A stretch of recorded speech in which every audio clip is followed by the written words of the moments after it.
মানস ভট্টাচার্য পুরাণ, ভারতীয়ত্ব নিয়ে গবেষণা করেন। মানসদা, আপনাকে আমি বলবো এই আর্টসের সাবজেক্টগুলো নিয়ে গবেষণা বন্ধ করুন, তৃণমূল পার্টি অফিসে যান। এই বার্থ সার্টিফিকেটটা একটা কেস স্টাডি। অক্টোবর মাসে জন্ম, আগস্ট মাসে বার্থ সার্টিফিকেট রেডি হয়ে গেছে, নাম সহ, বাবার নাম সহ, কোথায় জন্মাবে সব কিছু নিয়ে। মানে আমরা ওই ম্যাজাইদের কথা শুনতাম, আমরা আমাদের হিন্দু ধর্মেও নিশ্চয়ই ওই তারা দেখে যে শিশু ভূমিষ্ঠ হবে তার জন্য বিভিন্ন জায়গা থেকে চলে আসা, ওই যীশুখ্রিস্টের জন্মের আগে যেভাবে চলে এসেছিল সব মহাপুরুষেরা, সেরকমভাবে এই মহাপুরুষরা, এদের কাছে আমাদের ট্রেনিং নিতে হবে। মানসদা, কি বলবেন? না, এটাতে তো সেই কৃষ্ণের কথা মনে পড়ছে যে তার জন্মের অনেক আগেই বলা হয়েছিল যে দেবকীর অষ্টম গর্ভের সন্তান তোমার বধের কারণ হবে। তো এই মুহূর্তে এসআইআর নিয়ে যা যা চলছে রাজ্যে, সেটা কি বাঙালির পক্ষে খুব গৌরবের নাকি বাঙালির পক্ষে লজ্জায়? দেখো, আরও অনেকগুলো রাজ্যে চলছে, কোথাও কোনো রকমের, কোথাও সেরকম কোনো গণ্ডগোলের কারণ নেই। যেটা খুঁজে পাওয়া যায় না সেটা হচ্ছে নির্বাচন কমিশনের উদ্দেশ্য হচ্ছে স্বচ্ছ ভোটার তালিকা প্রকাশ, রাজ্য সরকারের উদ্দেশ্য হচ্ছে কোনো ভোটার যেন বাদ না যায় যাদের বয়স হয়েছে। তাহলে গণ্ডগোলটা কোথায়? মানে দুটো সংস্থা, দুটোই সাংবিধানিক সংস্থা, দুটো সংস্থার উদ্দেশ্য যদি এক হয় যে একটা স্বচ্ছ ভোটার তালিকা প্রকাশ, তাহলে দুয়ের মধ্যে দ্বন্দ্ব কোথায়?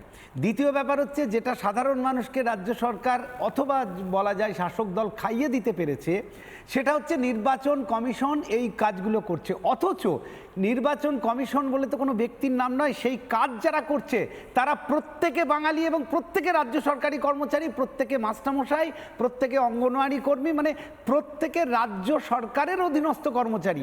সুতরাং ভুল যদি কোথাও হয়ে থাকে তাহলে তারা করছে, সুতরাং মূল দায়ভারটা তাদের উপরে বর্তায় যে রাজ্য সরকারের কর্মচারীরা নির্বাচন কমিশনের হয়ে এই কাজটা করছে। নির্বাচন কমিশন তো এরকম কোথাও অর্ডার দেয়নি যে এই ভুলগুলো তুমি করবে। অনেকটাই ইচ্ছাকৃত রাজ্যকে অস্থির করার জন্য, নির্বাচন কমিশনকে কাঠগড়ায় তোলার জন্য পুরো ব্যাপারটা মনে হচ্ছে একটা পরিকল্পিত একটা প্রোপাগান্ডা, যাতে রাজ্য সরকার সরাসরি নির্বাচন কমিশন নামক একটি সাংবিধানিক সংস্থাকে তার ঘাড়ে দায় চাপিয়ে নিজেরা দায় মুক্ত। কিন্তু এটাতে হয়তো মমতা বন্দ্যোপাধ্যায় অনেকটা সফল, অপটিক্সের রাজনীতিতে লোক খেপিয়ে সফল। আমি বলছি প্রশাসন এখন তো আর অপটিক্স নিয়ে কেউ, মানে মমতা বন্দ্যোপাধ্যায় নিজেও বুঝতে পারছেন তার অপটিক্সের রাজনীতি কাজ করছে না, কিন্তু যারা প্রশাসক, যারা আইনজ্ঞ, তাদের তো ব্যবস্থা নিতে হবে এবং আমি চাই যে ব্যবস্থা নেওয়া হোক এদের বিরুদ্ধে। গোপালবাবু রয়েছেন এই মুহূর্তে, আইনজীবী। গোপালবাবু, আমার হাতে দুটো বার্থ সার্টিফিকেট রয়েছে। একটা বার্থ সার্টিফিকেট হাফিজুর রহমান হালদারের, যেটা নিয়ে আমি এতক্ষণ বললাম, 30 অক্টোবর 1990 সালে তার জন্ম, কিন্তু তার বার্থ সার্টিফিকেটের রেজিস্ট্রেশন হয়ে গেছে আগস্ট মাসেই 90 সালে। আরেকটি বরানগরের ঘটনা, পাপিল সরকার, জন্ম হয়েছে 6 মার্চ 1993 সালে।